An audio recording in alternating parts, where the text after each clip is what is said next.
হামাসকে মাটির সাথে মিশিয়ে দেওয়ার মিশনে নেমেছিল দাম্ভিক ইসরায়েল। তবে আর কি, কথার বেলায় পুরোটা হলেও কাজের বেলায় যেন ঠনঠন। টানা ১৫ মাস যুদ্ধ চালালেও ইসরায়েল লাভের গুড় ঘরে তুলতে পারেনি। নির্বিচারে গাজার অর্ধ লাখ মানুষের জীবন কেড়ে নিলেও হামাসের উল্লেখযোগ্য ক্ষতি করতে পারেনি ইসরায়েল। হামাস এখনও গাজায় বহাল তবিয়তে আছে, তাদের সুরক্ষা ব্যূহও আছে অক্ষত। বারবার বোমা মেরেও হামাসের গোপন নেটওয়ার্কের তেমন কোনো ক্ষতিই করতে পারেনি ইসরায়েল।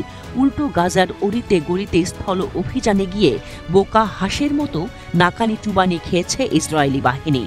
টার্গেট করে করে এখনও তাদের শিকার করছে গাজার প্রতিরোধ যোদ্ধারা।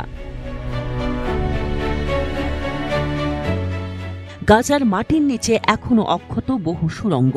বুধবার ইসরায়েলি নিরাপত্তা সূত্রের বরাতে এ তথ্য জানিয়েছে দেশটির স্থানীয় গণমাধ্যম N12।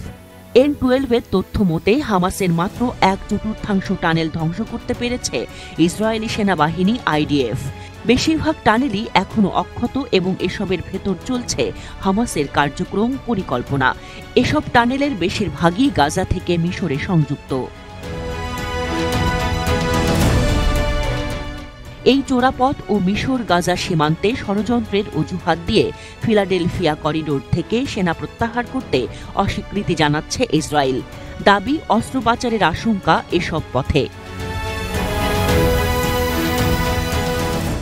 প্রতিরক্ষা মন্ত্রী ইসরায়েল কাটজ ফেব্রুয়ারিতে এক সম্মেলনে বলেন, আমি নিজের চোখে দেখেছি কিছু সুড়ঙ্গ মিশরে প্রবেশ করেছে, কিছু বন্ধ ছিল, আবার কিছু খোলা ছিল। তিনি আরও বলেন, আমাদের কাছে তথ্য ছিল হামাস যুদ্ধবিরতির সময় সেনা ও বসতি আক্রমণের পরিকল্পনা করছিল। যদিও ইসরায়েল ওই অঞ্চলকে বাফার জোন হিসেবে ধরে রাখতে চাইছে।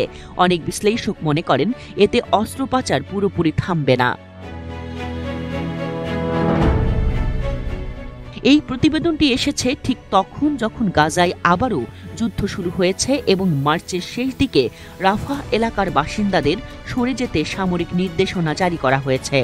জানুয়ারির যুদ্ধবিরতির পর IDF রাফা থেকে সেনা সরিয়ে নিয়েছিল, তবে এখন সেই যুদ্ধবিরতি আর কার্যকর নেই। গাজার পরিস্থিতি আরও জটিল হয়ে উঠেছে এবং এই অঞ্চলটি নিয়ে চলমান রাজনৈতিক ও সামরিক দ্বন্দ্বের মধ্যে এই চোরাপথ ও সীমান্ত ইস্যু পরিস্থিতি আরও জটিল করে তুলবে বলে মনে করছেন অনেকে।